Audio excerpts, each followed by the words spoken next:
तो जैसा कि फ्रेंड्स मैंने आप लोगों को बोला था कि मैं आप लोगों से कोई बात शेयर करने लगी हूँ, तो मैं बात ये शेयर करने लगी थी कि हम काफ़ी मैक्सिमम 1 ईयर से शारजा में रह रहे हैं। तो हम जब अबू धाबी से भी हैं, तो जब हमने मूव ऑन किया तो हर किसी का रेंट हर चीज़ क्लियर करके आए। तो जैसा कि अभी भी हमने ये जंग के माहौल में तो रूम चेंज किया, ठीक है। तो एक मोहतरमा थी बंगालन, हम किसी के नेशनलिटी पे फिंगर नहीं उठा रहे, कोई बात नहीं कर रहे, लेकिन ये है कि मुझे डिस्कस करना बहुत इंपॉर्टेंट हो गया था मेरे लिए। इस बहन जी ने मुझे बोला ठीक है तुम आ जाओ। मैंने बोला बहन मेरे पास फुल रेंट नहीं है, तो जैसा कि मेरे पास टोकन है। ये कहने लगी नहीं मैं ओनर तो हूँ, लेकिन मैं 500 कमीशन लूँगी और 500 तुम टोकन दे दो, ठीक है, और बाकी का जो रेंट बनता है ना तुम ऐसे करो 10 को दे देना। मैंने कहा ओके ठीक है। मैं आई तो मैंने इसको 300 रुपया कमीशन दिया, जो रियलिटी है, जो कि कल को मैं एक्शन लूँ तो पूरी दुनिया को भी पता होना चाहिए। खैर तो 300 इसको मैंने कमीशन दिया, 500 मैंने इसको टोकन दिया। ओके खैर 10 तक हमारे पास रेंट ना हो सका, ठीक है जी। 4 डेज़ ऊपर हो गए। तो कहती है पाकिस्तानी होते ही गंदे हैं। पहले मैं आपको बताती जाऊँ, मैं जब अबू धाबी रही हूँ 7 ईयर से हम लोग, तो हमने ऑल रूम्स हमने बंगालियों से लिए, बंगाली बॉयज़ से। अगर 4-5 दिन ऊपर नीचे हो भी जाते थे हमें कोई टेंशन नहीं होती थी, भाइयों भाई देर हो गई है सॉरी, हम इतने तरीक़ों दे देंगे, I will pay. Okay then क्या हुआ जी कि ना ये इसने हमारी पाकिस्तानी नस्ल पे वो गंद उछाला है बंगालन होके। मैंने रूम इससे इसलिए लिया था कि चलो एक बंगाल लेडी है, बंदा कोई बात डिस्कस कर लेता है, कोई लेडीज़ को प्रॉब्लम हो सकती है कल को, तो चलो ठीक है अननोन जगह है, शारजा में ही है हम, लेकिन खैर मैं शारजा अभी इतना घूमी नहीं। तो मैंने कहा चलो लेडीज़ है, चलो कल को बंदे को ज़रूरत पड़ सकती है, चलो लेडीज़ से हर बात डिस्कस कर सकती है। लो जनाब ये 14 तारीख आई तो मैंने इसको रेंट के लिए ना मैसेज किया। कहती है ओके ठीक है मैं ले जाती हूँ आके, या मेरे शोहर का ले जाएगा। ओके ठीक है, ले गया भाई, अच्छा था भाई, ले गया ठीक है, दरवाजे पे आया तो रेंट लेके चला गया, कोई फालतू बात नहीं की। मैंने उसको कहा भाई बाथरूम का ये प्रॉब्लम है ऐसे ऐसे, तो वो कहता ठीक है बहन मैं करवा दूँगा, आप नहीं जाएँ आप लोग अच्छे हैं। मैंने बोला नहीं तुम्हारी वाइफ बहुत बात करती है और हमें डिग्रेड कर रही है। भाई साहब बोलते हैं नहीं बहन तुम नहीं जाओ, वो नेक्स्ट टाइम आपको कोई बात नहीं करेगी। रेंट पकड़ा वो चला गया, फुल रेंट पड़ा, पूरे महीने का रेंट पकड़ा, जो कि 2000 से 2200 तक हमारे रेंट की डील हुई थी, साथ में हमारी 70 पे वाईफाई की डील हुई थी।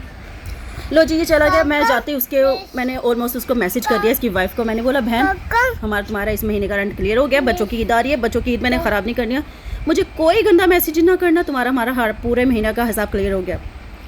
देन ये क्या करती है मुझे उसी टाइम मैसेज करती है तुम पाकिस्तानी लोग थी तुम लोग गंदे होते हो, मैं इसलिए पाकिस्तानियों को रखना ही नहीं चाहती थी, मैं पाकिस्तानियों को रखना। इतना ज़ोर आजमाई करके बोलती है वो फ़ोन पे, इतना ज़ोर पूरे जिस्म से ज़ोर लगा के वो चीखती है, इतना चीखती है वो औरत जैसे कि वो पाकिस्तान और इंडिया की जंग लगी हो और उसने पूरा मुझसे वर्ल्ड कप ही जीतना हो। भाई अब आप लोग बताइए मुझे, जिस दिन फर्स्ट डे आया ना उस दिन भी उसका यही प्लान था, रोड पे पैसे पकड़ूं और चली जाऊं, और मैं गुस्से में वापस जाने लगी थी उस दिन।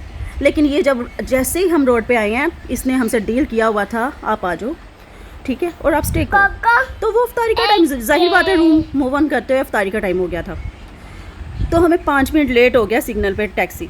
ये औरत ने उस दिन भी तमाशा किया, लेकिन हमने इग्नोर किया, हमने कहा बोलो चलो कोई बात नहीं भाई इफ्तारी करनी होगी। कहती है मेरा रोज़ा था तो मुझे गुस्सा आ गया था, आप लोगों का वेट बहुत किया था। अभी ये जो स्टोरी चल रही है जी कि अभी उसको रेंट भी दे दिए, वाईफाई का पैसा भी दे दिए, उसको सारा कुछ दे दिए। अब वो मुझे रात को भी आधी रात तक फ़ोन पे, कोई रीज़न नहीं उसके बहसने का, उसका कोई रीज़न नहीं बहसने का। मैं चाहूँ तो 999 पे कॉल करूँ और अपनी गवर्नमेंट से अपनी हेल्प लूँ, क्योंकि यूएई मेरी गवर्नमेंट है, मेरे बच्चों की नेशनलिटी यहाँ की है, मैं बहुत प्राउड से कह सकती हूँ मैं रेंट दे के रह रही हूँ। लेकिन उस औरत को पता नहीं क्या प्रॉब्लम है, किस चीज़ की तकलीफ़ है, वो बार बार हर मैसेज मेरे पास उसका प्रूफ के तौर पे पड़ा है जिसमें थी तुमने रखा ही क्यों है भाई पाकिस्तानियों का। और मैं और मेरे बच्चे ना किसी को डिस्टर्ब करते हैं, ना रूम से आवारगी करते हैं, बाहर जाते हैं, रमज़ान भी है, और वैसे भी इतना मैं हूँ नहीं, मैं ही बच्चों का बाप हूँ, मैं ही माँ हूँ, तो मैं इतना कहीं बच्चों को इतना आवारगी करने देती भी नहीं हूँ। ना आप लोगों को कोई वीडियो देखी होगी कि मेरे बच्चे आवारगी करने बाहर निकले हुए हैं। खैर अभी मुझे समझ नहीं आ पा रही मैं इसके लिए एक्शन लूँ या ये तमाशा फिर करे। अब इसने मुझे मेंटली इतना डिस्टर्ब कर दिया लेडी ने कि मेरा दिल करता है कि अब ये आए या इसका मैसेज आए, मैं 999 पे कॉल कर दूँ, मैं गवर्नमेंट से हेल्प लूँ। आप लोग मुझे बताइए मुझे क्या करना चाहिए। और ये मेरी स्टोरी थी इस महीने की, और मैं ये मजबूर होकर बना रही हूँ। ये कोई बंगाली भाई के लिए बुराई भी नहीं है, किसी बहन के लिए बुराई नहीं है, ये इट्स ट्रू, इस रियलिटी। उसने हमसे पेमेंट ली है और अभी वो अकड़ रही है कि किसी तरह से मैं इसको लेडी को डिग्रेड करूँ, पाकिस्तानियों की बुराई कर करके और ये रेंट, कमीशन, डिपॉजिट यहाँ पे छोड़ के भाग जाए और मैं नया कस्टमर रखूँ और उससे कमीशन खाऊँ दोबारा से। ओनर हो कह रही है अपने आप को, साथ में कमीशन भी खाती है। तो आप लोग बताइए कि मुझे ये करना चाहिए कि नहीं। ये बहुत लोगों पे बात उठेगी, बहुत लोगों पे। ये मैं स्टोरी अपनी रियलिटी में डाल रही हूँ। मुझे क्या करना चाहिए, आगे क्या कदम उठाना चाहिए, मुझे आज ही फ़ैसला करना होगा। उसने येस्टरडे नाइट बहुत बैड लैंग्वेज यूज़ किया पाकिस्तानियों के लिए, जो कि मेरे हिसाब से लिमिट से बाहर हो गया। थैंक यू फ्रेंड्स, जो मेरी स्टोरी सुने मुझे लाजिम कमेंट्स में बताए कि इसके लिए मुझे क्या कदम उठाना चाहिए। कॉल तो मैं कर दूँगी, और यहाँ के कानून के मुताबिक दोनों पार्टियाँ अगर लड़ रही हों तो उनको वो अंदर कर देते हैं। जब तक सुलह ना करें तब तक एक प्रोसीजर होता है, वो पूरा करके हमें बाहर आना होता है। और मुझे कोई फ़र्क नहीं पड़ता, मैं कॉल भी करूँगी, मुझे कोई फ़र्क नहीं पड़ता, लेकिन मुझे डिस्कस करनी है आप पब्लिक से कि मुझे आगे क्या करना चाहिए। लाजिम बताइएगा। थैंक यू जी, अल्लाह हाफिज़।